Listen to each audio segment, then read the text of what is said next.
Le pido entonces a la profesora Marcela Serpa que pueda acercarse, que va a acompañar el momento de la tarde. Buenas tardes a todos. Vamos a escuchar a la profesora Sonia Guijarro. La profesora Guijarro es licenciada en psicología, profesora universitaria en psicología, jefa del Departamento de Psicología de UCASAL, es docente de la carrera de psicología y también se dedica al ejercicio libre de la profesión. El título de su ponencia es La docencia como acto de donación, un camino posible. Ya. Buenas tardes. ¿Están despiertos? Bueno, no, si no iba a tener alguna estrategia psicológica para despertar. Bueno, pensaba qué adecuado, viniendo el Día de la Madre, el domingo, que la Madre de Filosofía invite a una de sus tantas hijas a la psicología a ser parte de estas jornadas, ¿no? Primero. Y después, una vez pasada esta instrucción inicial, dije en qué me metí. Anda. Porque claro, donación, conceptos como donación, como perdón, no son conceptos psicológicos. Entonces, mi primera tentación, le estoy contando cómo intenté más o menos. Mi primera tentación, digo, bueno, voy a recurrir a los filósofos. Y digo, no, porque los filósofos me están llamando para que yo, desde el punto de vista psicológico. Así que bueno, ahí estuvimos enredados un tiempo. Así que bueno, muchas gracias por la invitación. En primer lugar, es un gran gusto compartir este espacio. Fue un gran gusto estar en la apertura de las jornadas, en la conferencia inaugural. Así que espero que de esto salga algo de lo que podamos conversar. Mi idea es simplemente algunos disparadores, compartirles algunas experiencias y escucharlos más que nada. Ustedes saben que los psicólogos estamos más acostumbrados a preguntar que a responder. ¿No? A los psicólogos dicen, ¿y qué pasa en tal situación? Nosotros decimos, y depende. ¿No? ¿Y qué pasa con los niños que van, no sé qué? Y depende. Bueno, lo mismo con la donación. ¿Qué pasa? Y depende. Cuando pensamos junto con Maximiliano el tema de la jornada y cómo vincularlo, a mí se me ocurrió vincularlo con la docencia, porque justamente estamos en un ámbito universitario. Digo, ¿y cómo vincular la donación con la docencia? Y el punto inspirador que me permito compartirle con ustedes es unas palabras del Papa Francisco en ocasión de la Jornada Mundial de la Juventud, que se celebró en agosto del 2023 en Lisboa. En esa oportunidad, Francisco dijo, ser una universidad católica quiere decir, sobre todo esto, que cada elemento está en relación con el todo y que el todo se encuentra en las partes. De ese modo, mientras se adquieren las competencias científicas, se madura como personas en el conocimiento de sí mismos y en el discernimiento del propio camino. Punto. Y acá viene la frase que me parece que es que se la puede aplicar a cualquier situación de la vida. Camino sí, laberinto no. Eso tenemos que ser como docentes, como personas, como familiares, caminos, no laberintos. Es por eso que el título de la ponencia dice la docencia como acto de donación. Y yo les digo, todo lo transformamos en pregunta. No es un camino posible, es un camino posible. ¿Es un camino posible la donación? Claro, una vez dicho esto, hay que definir qué entendemos por donación desde la psicología, porque claramente no es un concepto psicológico. Entonces, si hablamos de donación, ¿de qué donación se trata? En esto de pensarlo como un camino posible, ¿qué otros caminos hay? ¿Qué otras alternativas hay? ¿Qué se juega en un docente ante su alumno y viceversa? ¿Hay reciprocidad? La donación tiene que ver solo con la gratuidad, con el altruismo, todo esto que escuchamos, en esto de dar sin esperar nada a cambio. ¿Qué se moviliza en el docente para sostener el vínculo educativo o qué tiene que movilizarse? ¿Siempre hay vínculo educativo? ¿Qué le sucede al sujeto docente en el ejercicio de sus funciones? ¿Qué de él se pone en juego para causar en el estudiante el deseo de una apropiación cultural, más allá de la disciplina de la que se trate? ¿Cómo hacemos para causar el deseo en nuestros estudiantes? Que en definitiva es lo que va a permanecer. En definitiva, el deseo es el motor de la vida humana. La obligación puede ayudarnos a recorrer una parte del camino, pero seguramente no lo va a sostener, si no hay un deseo genuino que haga de soporte. Sigmund Freud, lo tienen, ¿no? El padre del psicoanálisis. Dijo, como siempre polémico el señor, dijo que hay tres misiones imposibles. Dijo, gobernar, educar y psicoanalizar. Cuando él habla de imposibilidad, se refiere a lo siguiente. Es porque existe algo que no se obtiene en cada una de estas misiones, tanto en gobernar, como en educar, como en psicoanalizar. Por bien que se haga, por conocimientos que se tenga, por buena voluntad que se ponga, el resultado que se alcanza nunca es satisfactorio. Nunca la satisfacción es total. Y esto es una condición del ser humano. Porque si la satisfacción fuese total, no habría lugar para el deseo. No se desea cuando hay una completud, ¿verdad? Es a partir de la falta, es a partir de esto que siempre nos falta 5 para el peso, o siempre falta una patita a la mesa, es lo que nos lleva a buscar puntos suspensivos. Más conocimiento, más estudio, más dinero, lo que a cada uno se le juegue. Entonces, cuando hablo de imposible es esto, de que nunca es posible decir que la satisfacción es total. Es imposible, tiene su causa en el hecho de que el ser hablante no es totalmente gobernable, ni totalmente educable, ni totalmente psicoanalizable. Siempre hay un resto.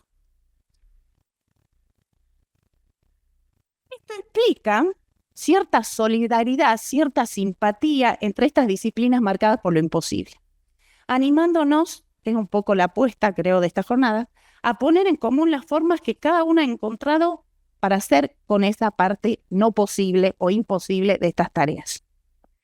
Y una manera de poner en común es la conversación. Por eso les decía, la idea es que conversemos. Porque en la conversación hay un modo de tratar lo imposible. Para decirlo de otra manera, el hecho de que haya un imposible produce un llamado, un empuje a conversar. Lo cual quiere decir que nadie tiene la verdad absoluta, sino para qué conversar, ¿no? Lo imposible empuja a conversar, a preguntar y a intercambiar con otros. Y hay otra cuestión. Siempre se necesita entre el sujeto y el saber, en este caso en el ámbito educativo, la presencia de una terceridad. Esa terceridad no es una persona, es una función. Esa terceridad es lo que vamos a llamar en un análisis, transferencia. Escucharon hablar, ¿no?, de la transferencia entre analista y paciente, y lo que en el acto educativo vamos a llamar vínculo educativo. Pero el vínculo no está dado de antemano, ¿verdad? ¿Qué hay que hacer? Hay que construir, exactamente. Cualquier vínculo, en cualquier relación humana. Si partimos desde el vínculo, es interesante señalar que etimológicamente este término, bueno, no les voy a hablar de etimología a ustedes. Si me mando algún barbarazo, por favor me corrigen. Este término, vínculo, hace referencia a una atadura o unión de una persona con otra, o de una cosa con una persona. De esta manera podemos precisar que este fenómeno no es ajeno a la educación ni a ninguna relación que se establezca entre seres humanos. Para que haya vínculo, los vínculos humanos atan, así sea por un instante, y dejan huella.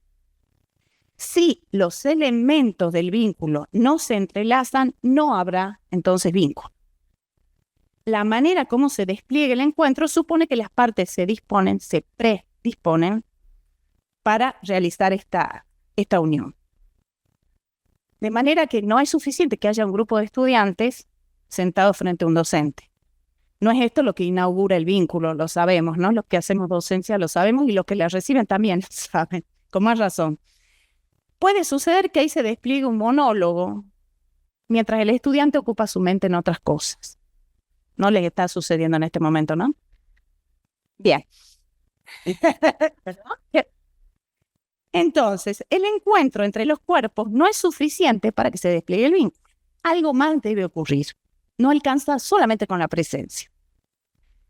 Ahora, cómo pensar el concepto de donación en el ámbito educativo y qué es lo que se va a donar.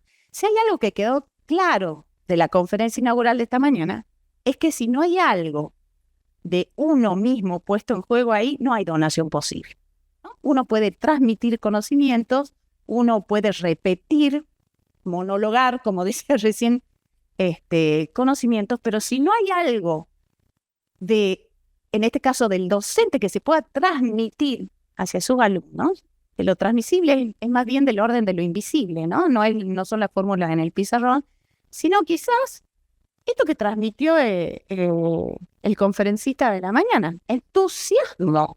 ¿Ustedes vieron el entusiasmo de ese hombre? No, era una cosa que contagiaba, estábamos todos en su tono, en su forma de hablar, revelaba la pasión por lo que estaba diciendo. Eso es lo que se transmite. No sé si nos vamos a acordar, yo seguro que no, de todo el recorrido que hizo muy puntilloso y muy específico de cuestiones teóricas. No sé si nos vamos a acordar, pero difícilmente nos olvidemos del entusiasmo. Alguien lo remarcó, ¿no? En una de las preguntas. Gracias, ¿era vos, Octavio? Pero viste, él dijo, gracias por su entusiasta ponencia. Eso es lo que se transmite más allá de las palabras, más allá de los conceptos. Ahora, ¿qué tiene que darse en un docente para que pueda hacer ese movimiento de donación? Porque también la psicología o el psicoanálisis nos enseña que tiene que haber un equilibrio entre lo que se da y lo que se recibe. ¿Saben algo de narcisismo, no? ¿Sí? El mito de Narciso lo tienen. ¿Qué le pasó a Narciso? Buen hablar, ¿eh? ¿Qué le pasó a Narciso? Ajá. ¿Y a dónde lo llevó? Se ahoga en el lago, pero a partir de confundirse él con su imagen. Lo cual muestra que estar ensimismado de una manera narcisista sin tener lazos con los demás lleva a la muerte. No a la muerte en la que uno deja de respirar, sino a la muerte simbólica, ¿no? A la muerte del deseo, a la muerte de... Vieron que vulgarmente se dice, fulanito se mira el ombligo, ¿no? ¿Qué es mirarse el ombligo? ¿Qué pueden ver ustedes si se miran el ombligo a la vuelta? Nada, solo uno mismo. Entonces, es esta cuestión, en un extremo, una posición narcisista donde no hay posibilidad o no hay interés de un lazo con los demás. Ahora, ¿qué pasa en el otro extremo cuando alguien en esta cuestión de darse vacía de sí mismo? O sea, ¿cómo encontrar ese equilibrio? Porque así de complicados somos los seres humanos, es que nunca vamos a estar en equilibrio porque siempre estamos más de un lado, más del otro. Digo, ¿qué pasa cuando uno no puede dar nada? ¿Qué pasa cuando uno intenta dar todo? El vaciamiento que eso produce en las relaciones. Y la otra cuestión que me parece que es interesante para pensar es la gratuidad, el concepto de gratuidad. Se lo digo así, los psicólogos no creemos en la gratuidad. Siempre, consciente o inconscientemente, hay una expectativa del otro lado que está esperando que algo vuelva. Lo que pasa es que no nos gusta decirlo tampoco, ¿no? La psicología por ahí es la alcahueta que dice el rey está desnudo, como en el cuento, ¿se acuerdan? Pero cuando una madre le dice a los hijos, yo que te di la vida, ¿cómo retorna eso en el lugar del hijo? Una deuda impagable, terrible, que lleva, créanme, a síntomas muy complicados. Cuando una pareja le dice al otro, yo di todo por vos, ay, qué miedo, ¿no? Pero yo di todo o voy a dar todo por vos. No, gracias, mejor. Porque ese todo lo pone al otro en una situación de ¿qué? De deuda. ¿Y qué produce la deuda en los seres humanos? Por un lado, ¿qué más? Culpa, por sobre todas las cosas, ¿no? ¿Cómo dice la gente? A mi madre que me dio la vida le voy a decir que lo que está haciendo está mal, ¿no? ¿Cómo al profesor que me está dando la clase le voy a hacer una pregunta incómoda? Pone digamos, al otro lado, del otro lado del que recibe, una situación cuando esta cosa no funciona bien, esta cuestión de la donación, una situación que lleva a la culpa. Y la culpa nunca, de la culpa nunca sale nada bueno. Por mi culpa, por mi culpa, por mi gran culpa. Nunca sale nada bueno, salen síntomas neuróticos de todo tipo. Inmolaciones que hace la gente, aún por sus hijos, por sus relaciones, que llevan a cuestiones muy complicadas. Bueno, ¿me siguen hasta acá? ¿Sí? ¿Vamos bien? Entonces, más que como afirmación, digo como pregunta, porque cuando yo buscaba esto de la donación, que les decía no voy a ir a los filósofos, porque si no, me van a sacar corriendo, buscaba en qué situaciones de la vida cotidiana se usa la palabra donación, porque eso nos da siempre mucha información, ¿no? La sabiduría popular o los términos por ahí que no. ¿Para qué se usa la palabra donación? Cuando hay una campaña, porque hay inundaciones, porque hay pobreza, ¿qué se piden? Donación. ¿A cambio qué? ¿Cómo? ¿Cómo que no? Hay una cuestión del ego de los sujetos, claro, que también se reconforta cuando uno da, del lado del que da, aunque del otro lado no venga ni dinero ni una retribución. ¿Perdón? Sí, señor, pero nadie la reconoce. ¿O sí? No, ¿no? Los sujetos somos reacios a admitir algo de eso, porque parece que uno tiene que dar de un modo totalmente altruista y sin esperar nada a cambio. Es verdad, no hay nada, no lo materialicemos, no hay nada a cambio en lo material, pero sí hay una satisfacción personal. ¿En qué otro ámbito se usa la palabra donación? Donación de órganos. ¿Qué característica tiene la donación de órganos? Por un lado, lo cual puede ser aún peor, porque cuando alguien se muere, se adorna de virtudes que quizás nunca tuvo. Pero ¿cuál es la condición para que se dé el trasplante de órganos? El anonimato, por sobre todas las cosas. O sea, si a mí me donan un riñón, yo no sé que el riñón es de Octavio. ¿Y por qué piensan que eso es así? No estoy necesitando, igual no estoy.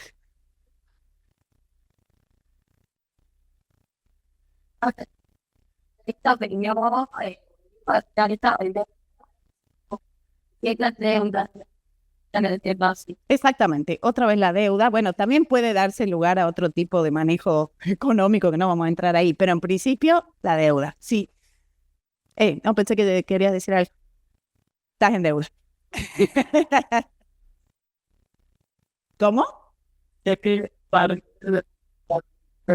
Claro, bueno, yo tengo una paciente que el riñón se lo donó el hermano. Y ahí la cosa se complica porque hay una deuda con ese hermano, por lo cual ella le permite absolutamente casi todo. Hay una sensación de cómo te pago esto. Hay una sensación de te dejé con la mitad del riñón y si te pasa algo a vos tenés hijos. ¿No? Entonces, digo, todas las situaciones en donde está en juego esta palabra nos da información. La donación de la mano de la caridad, que decíamos recién, hay inundaciones o hay pobreza o esas cosas que no hay en nuestro país, ¿vieron? También la donación se hace gratuita, anónima, de alguna manera, ¿no? Pero, ¿qué pasa con el que recibe sin dar nada a cambio? Porque hasta ahora no pensamos qué pasa con la otra parte, donde la situación del que recibe. Tengo otro paciente, pues yo quería traerles un poco de casuística también para que se entienda de qué estoy hablando, que está estudiando, que no es de Salta Capital, es del interior, está estudiando gracias a una fundación. Con lo cual, la fundación le paga absolutamente todo. Su facultad, su apunte, su comida, su hospedaje, la psicóloga, todo. ¿Y qué empieza a hacer este chico? Un cuadro de ataque de pánico y de crisis de angustia. Bueno, ¿qué es lo primero que uno piensa? Bueno, no está en su casa, está lejos de su familia. No, cuando uno le pregunta a él, lo que dice es, me siento en deuda. Y la sensación de deuda es insoportable, porque ¿a quién le pago? A la fundación, a Dios, a mis padres que hacen el esfuerzo. Y entonces un chico que era brillante en el área de matemática, no importa, la ciencia exacta, empieza a fracasar. Con lo cual, si él no puede revertir eso, ¿qué va a terminar pasando? Va a volver a su situación original. Va a salir aún en contra de sus intereses de la situación de deuda. Porque hay un momento, todos le debemos algo a alguien, ¿no es cierto? Más si vivimos en Argentina. Pero hay momentos en que la situación de deuda se hace realmente insoportable y la gente hace cosas aún en contra de sí mismo para salir de esa deuda. O esta cuestión que también se escucha mucho de no estar a la altura de lo que espera mi mamá, de lo que espera mi papá, a la altura de los mandatos familiares, también produce esta cuestión de la deuda. Ahora, volviendo al tema de la donación, yo me quedé con una deuda, iba a decir una duda, hacia la inconsciencia, se filtra por todos lados. Cuando, no me acuerdo el nombre del conferencista, tengo mal, Giuseppe, tenía miedo de pronunciarlo mal, cuando él hace una equivalencia entre don y regalo, como si fuesen sinónimos, o no. No necesariamente, ¿no? ¿Cuál sería la diferencia? Ajá. Ahí está. El regalo como una forma de don. Porque también pensaba otro fenómeno que se da actualmente en nuestra sociedad, que es que ha cambiado la forma de regalar. No sé si ustedes lo advierten, pero cuando él dice en italiano, el regalo va acompañada de la frase pensé en vos, ¿así es? Pensé en vos, te estoy dando con mi regalo una parte de mí que se ocupó de ver qué te gusta, qué no te gusta, ¿no? Pero ahora fíjense, por lo menos acá en Salta, ahí está el fenómeno de la transferencia, donde, por lo menos a los cumpleaños de 15, claramente no voy yo, pero va mi hija, circula un número, en la tarjeta viene el alias. Y entonces las madres dicen, ya le deposité y me saqué el tema de encima. ¿Les parece que eso es casual? En esto de la forma en que uno da, ¿no? Por eso les preguntaba, don, regalo, don, contra don. ¿Es casual que en la era del individualismo, donde tanto nos cuesta ponernos en el lugar del otro, pensar qué quiere el otro, uno termina regalando, no digo que esté bien o que esté mal, digo que es lo que sucede? Porque además está acompañado de la frase, bueno, listo, ya me saqué el tema de encima. Compremos regalito, no, le ponemos la plata y que ella vea qué quiere. Si total igual cambia todos los regalos. Claro, pero es una forma distinta de dar donde uno no está involucrado. Están involucradas sus finanzas, porque además hay un cálculo, ¿no? ¿Cuánto le regala? Y le regala algo parecido a lo que ella te regaló. Entonces entra casi como en la lógica del mercado. Algo que debiese ser donde el vehículo es que va una parte de uno también. Así haya sido ocuparse de pensar ese regalo. Para ir redondeando, pensar la docencia como donación y ojalá. Pero uno escucha de los docentes, a mí que me toca coordinar un gran número de docentes, frases como, los chicos no me estudian, los chicos no me atienden. ¿No? Que es lo mismo que pasa en el consultorio cuando viene una madre y dice, mi hijito no me come. Yo le digo, qué suerte, porque si la come no estaríamos hablando. Pero hay como una autorreferencia todo el tiempo a de que esto que yo le estoy dando, que soy tan fantástica, no hay retribución. Entonces díganme que no hay espera del otro lado, ¿no? O un padre que el otro día decía, ¿cómo un padre puede cuidar a 6 hijos y 6 hijos no pueden cuidar a un padre? Refiriéndose a la vejez, ¿no? Esto de que cuando se enferma, se empiezan todos a pelear a ver quién va a cuidar al señor. Entonces, y también el tema de la culpa, porque es necesario también un cambio de paradigma, porque históricamente la educación ha recurrido a la culpa, ¿no? ¿Qué dicen las maestras? Sí, vos no aprendés, o si prestas atención, yo me pongo muy triste, dice la maestra, ¿no? Y el niñito chiquito después no le importa nada, ¿no? A la edad nuestra ya.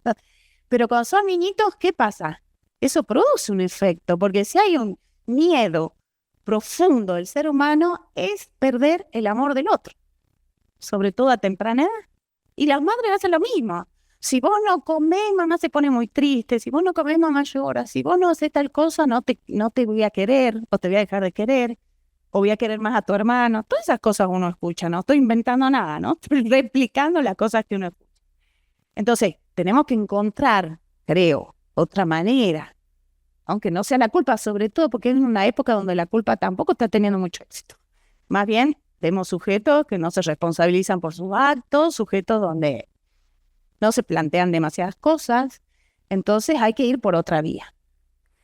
Bueno, y para finalizar les quería compartir un artículo de Heidegger que me facilitó Maxi cuando recién empezamos a pensar en esto, que creo que es fantástico, que está tomado de La pregunta por la cosa, página 69, muchas gracias.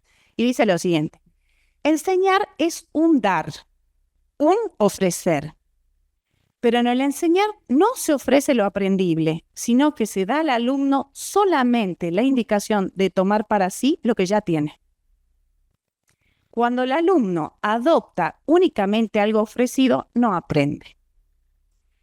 Llega a aprender recién cuando experimenta lo que toma como aquello que él mismo ya tiene. Un verdadero aprender hay solo allí donde el tomar aquello que ya se tiene es un darse a sí mismo y se experimenta como tal. Por eso, enseñar no es otra cosa que dejar aprender a los otros. Es decir, inducirse mutuamente a aprender. Aprender es más difícil que enseñar, pues solo quien verdaderamente puede aprender, y solo mientras puede, es el que verdaderamente puede enseñar. El verdadero maestro se diferencia del alumno únicamente porque puede aprender mejor y porque quiere aprender con más propiedad. En todo enseñar, quien más aprende es el que enseña. Me parece que no hay que agregar demasiado a eso. Así que bueno, hasta acá las ideas que yo quería compartir con ustedes y conversemos. Gracias. Bueno, le agradecemos por su ponencia y se abre un espacio para preguntas, comentarios. Siento.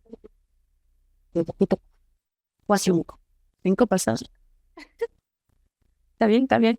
Bueno, muchas gracias, profesora, por su ponencia. A vos. Espero no equivocarme, pero hasta lo que usted expuso, se puede entender que no hay donación pura, ¿no? Que siempre se espera algo a cambio.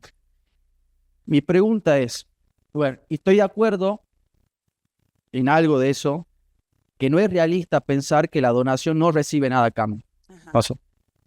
Porque siempre, a pesar de no esperar nada a cambio, se recibe aunque sea la satisfacción de dar. Ahora mi pregunta es, ¿esta satisfacción de dar es necesariamente egoísta? Gracias. No, es humana. No. Usted dijo algo de egoísmo. No, dije que alimenta el ego. El ego es una forma de decir yo. Yes. Yo.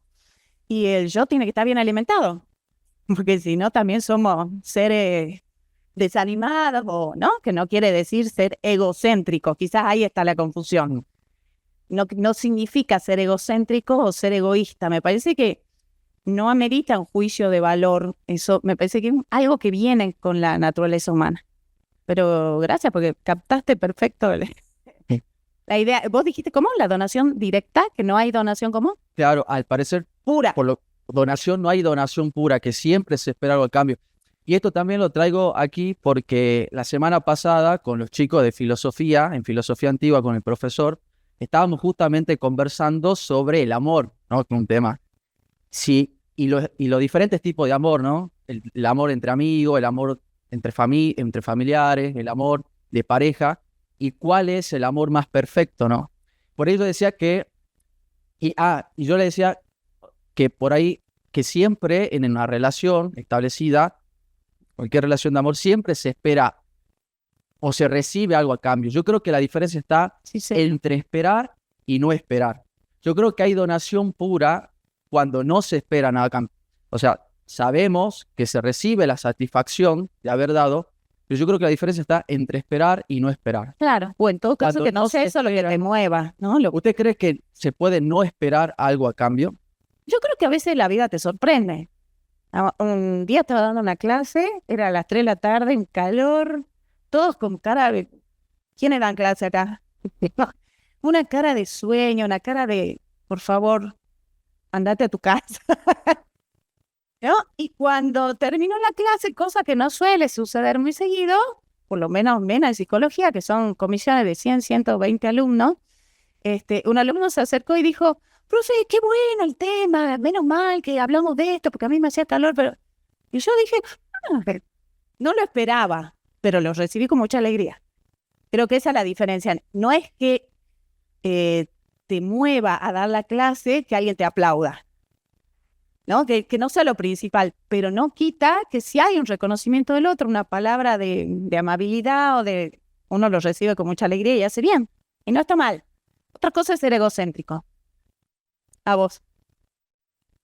Bueno, buenas tardes. Quería agradecerle en primer lugar por su ponencia, pero hay cosas que no me terminaron de quedar claras. Cuando usted comenzó su ponencia, empezó a desarrollar series de preguntas.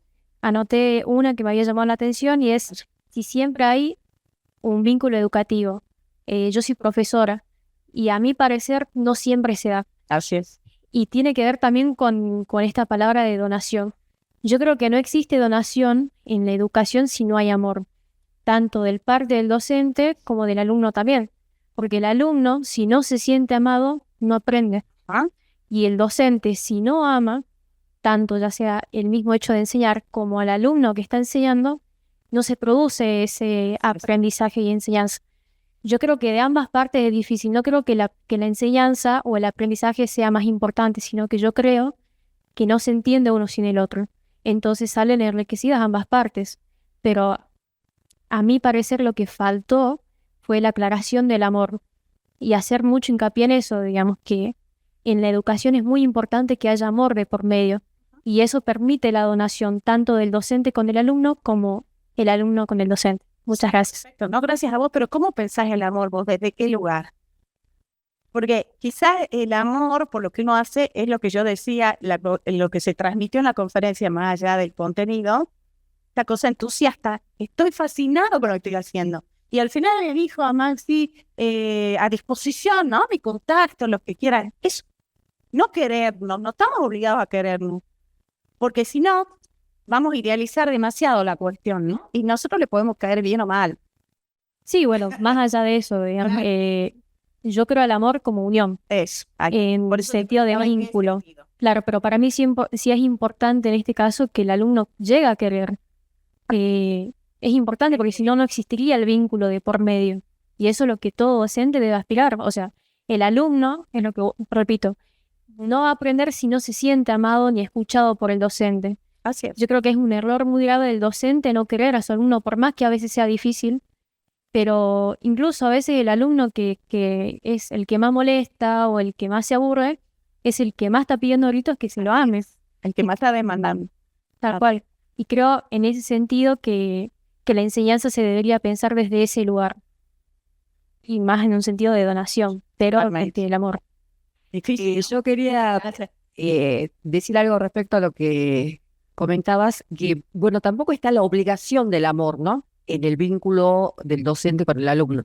Sí, un respeto, es cierto feeling, pero esa obligación del amor, no sé, no me convence. Y esta carga que han tenido muchas docentes de la escuela primaria de llamarle la segunda mamá, que era como una carga muy grande, ¿no? Que bueno, eso se fue trabajando. Entonces, la obligación del amor no. Sí, del respeto, en tanto somos personas, pero si no es como una imposición también, ¿no?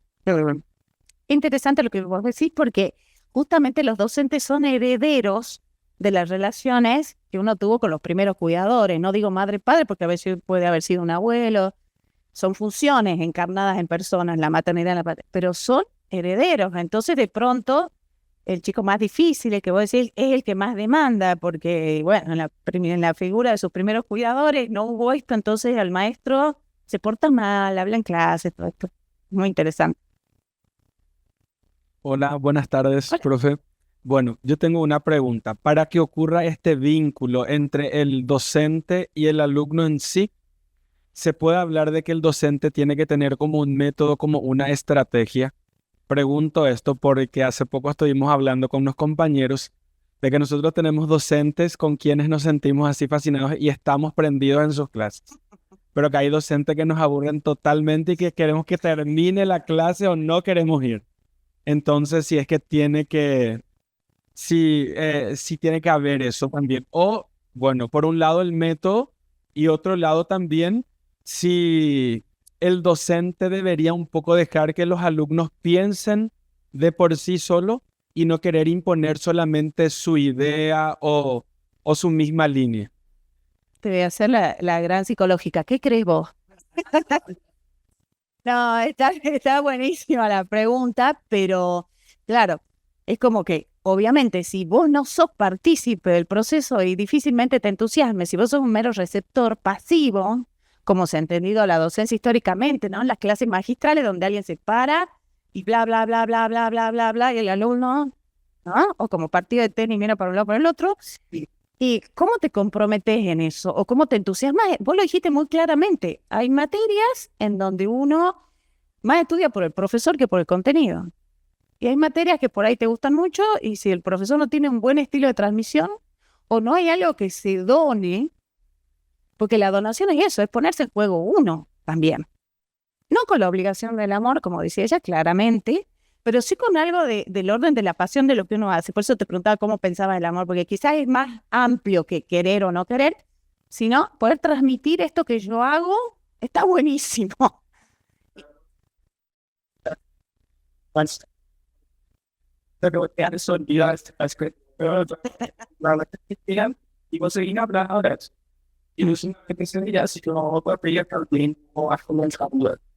Esa es la verdadera inspiración, o en todo caso, la verdadera donación.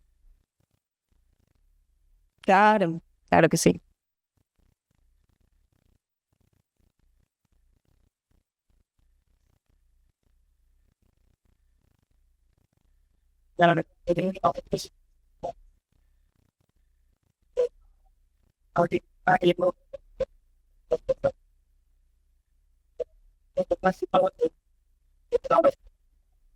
Por supuesto. Así es. Sí, bueno, nada, agradezco. Ah, ok, ahí va. Agradecerles, obviamente, por la ponencia, muy linda. Le quería consultar si entonces el amor se presenta como una condición para que sea efectivo el acto educativo. ¿Qué crees vos? Es justamente lo que decía ella, no puede ser una imposición de ninguna manera. Pero creo que si en todo caso se puede hablar de amor, tiene que ser en un sentido muy amplio, como en el sentido de poder transmitir pasión o deseo por lo que uno hace. Eso es lo que quizás inspira a un alumno, ¿no? Más allá de los contenidos o de lo que vos puedas transmitir, pero sí creo que es necesario, es como ella dice, porque si no, no se produce esto que dice el compañero, ¿no? Si yo no tengo amor, yo nada soy. ¿Cómo le va, profe? Hola. Buenas tardes. Bueno, agradecerle su ponencia, también el entusiasmo, así como nos transmitió el entusiasmo el profesor esta mañana, decirle que usted también. Al respecto de esto también me preguntaba yo, sabemos que el punto de partida de la educación tiene que ver con esta terceridad que es el vínculo, ¿verdad? Pensaba yo, no todo vínculo tiene que ver con el deseo, pero acá, sin duda, tiene que haber un deseo. Y en toda su ponencia, también en las preguntas, pensaba yo, pareciera que el deseo está inclinado a ser mayor en quien educa. ¿Es así? ¿Acaso? Pensaba, a veces, ¿será que basta el deseo del educador para que haya, sabemos que la educación es imposible, pero para que haya algo de aprendizaje? No sé, la simple pasión a veces transmite un montón, como decíamos. Entonces, quería preguntarle eso, ¿qué piensa usted con respecto al deseo del educador y del educando? Qué buena pregunta. Yo no creo que tenga que ser mayor en términos cuantitativos, pero sí creo que sí o sí tiene que estar. Como vos decías, si esta cuestión no está presente, es como cuando uno le dice a alguien, ¿quién es el adulto? ¿No? Porque si no, uno escucha la perorata de los docentes, ay, los alumnos son apáticos, los alumnos no. No es verdad. No es verdad. ¿Qué hacemos nosotros? ¿Quién hablaba de estrategia? Vos preguntabas, ¿no? ¿Qué hacemos nosotros? Por supuesto, de acuerdo a las posibilidades de la estructura de cada uno, porque uno es como es, ¿no? No significa que tengamos que ser payasos en circo para atraer la atención. Pero ¿qué hacemos nosotros para despertar eso? Ahí yo no sé si es mayor o menor, pero que tiene que estar primero, me parece que casi sin duda. No sé si vos coincidís, pero sí, ¿no?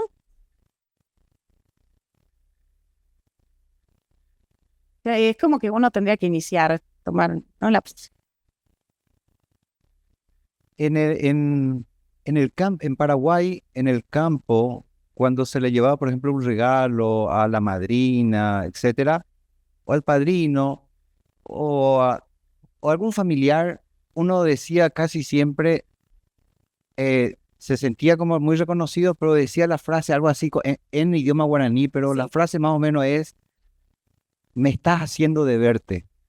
¿Me estás haciendo, perdón? De verte, te estoy debiendo algo, como no con un sentido tal vez de peso, pero hay algo de alguna cosa tengo que hacer por vos, Eso. ¿sí? Sí, vos me estás ya, te estoy debiendo mucho ya, con tanto regalo, te estoy debiendo mucho ya. Exacto. Dame ya. Sí, y yo pensé, palabras como donación o palabras como perdón, sobre todo en nuestros ámbitos más religiosos católicos, son palabras muy fuertes, Sí, sí. casi incuestionables, vamos a decir, o poner en tela de juicio, no por el peso que tiene, vamos a decir. Y dije yo, ¿no será la donación una violencia simbólica con el otro? Inclusive el perdón no me coloca en una instancia moral superior al otro, como mirándole, sí, te perdono, digamos. O sea, o mejor dicho, ¿qué perdones o qué donaciones, vamos a decir? ¿Sí? Eso. Así como diferenciando tal vez varios tipos o que puedan ser realmente algunas bien violentas, ¿sí? Y otras sanas, no sé, estoy un poco queriendo encontrarle varias, o también pensé en cómo tengo ganas de hacer algo por vos y finalmente el otro decirme, me hubiese gustado que me trates un poco mal, porque con tanto bien no puedo estar a tu lado, ¿verdad? O sea, no puedo estar a tu lado con tanto bien.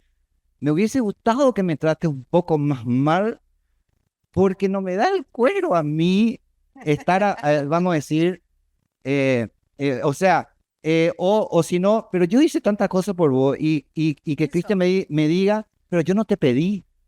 Es más, estoy así viendo la forma de protegerme de vos, digamos, de tu donación, ¿verdad? Entonces, o sea, ¿cómo me protejo del otro, de su donación, para que no sea una invasión, digamos? Cuando, o sea, yo queriendo preservar mi dignidad ante la donación, porque son palabras fuertes, son palabras que tienen un peso, Sí, señor. un peso grande, vamos a decir, como que yo tengo que aceptarlo más ya, porque es un perdón, porque es donación o lo que sea. Y cuando yo me protejo mi persona, o digamos, protejo mi ser de una posible violencia.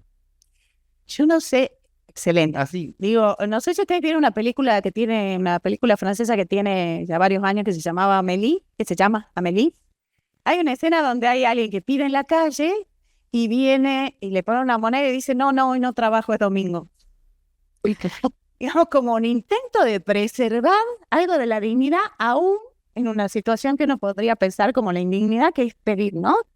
Hoy es domingo y le devuelve la moneda. Me hace acordarnos a eso. ¿Cómo preservar, cómo protegerse? Cuando yo les decía el vínculo entre sobre todo con las madres, viniendo el Día de la Madre, Ana, yo los invito a analizar todas esas frases que ponen en las redes, ¿no? La madre es la flor del jardín. Bueno, les cuento que las madres pueden hacer daño reversible en el psiquismo. Podemos, vamos a ponernos, vamos a incluirnos todos. No, nosotras no. No, nosotras no. Pero esta cuestión de yo te di la vida y del otro lado a veces la respuesta es ¿quién te lo pidió? Y a veces la gente dice yo no pedí nacer. Pero creo que nadie lo está diciendo porque no quería nacer, sino porque repele de alguna manera esa deuda que ¿cómo te devuelvo la vida? O sea, ¿cómo te devuelvo la deuda? Una deuda eterna, no interna, eterna.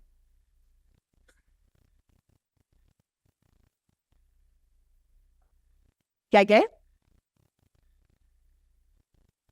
Cuantitativo, decís vos.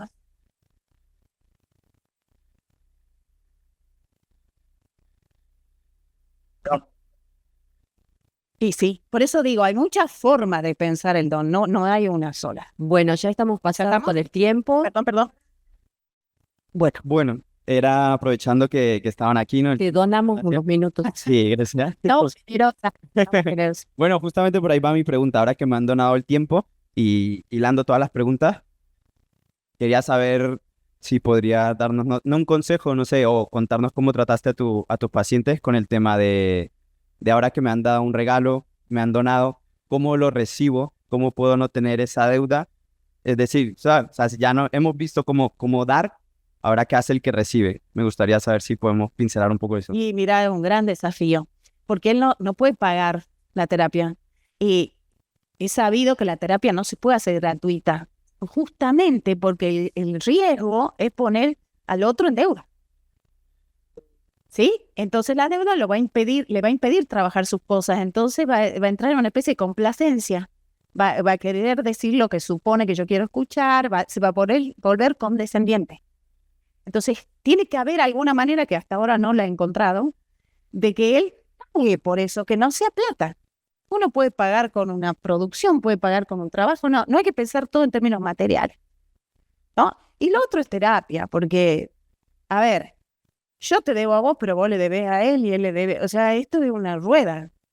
No hay personas que recibimos y hay personas que damos. O sea, este interjuego se da todo el tiempo y en toda la relación. ¿No? A vos te va a tocar dar y en algún momento vas a tener que recibir. Entonces eso te saca un poco del plano de la deuda. El poder estar en los dos lugares. No solo el que recibe. No sé si te entiende. En el único lugar, no quiero decir. Bueno, agradecemos a la profesora. Cualquier otra pregunta que están levantando la mano, van a consulta con la profesora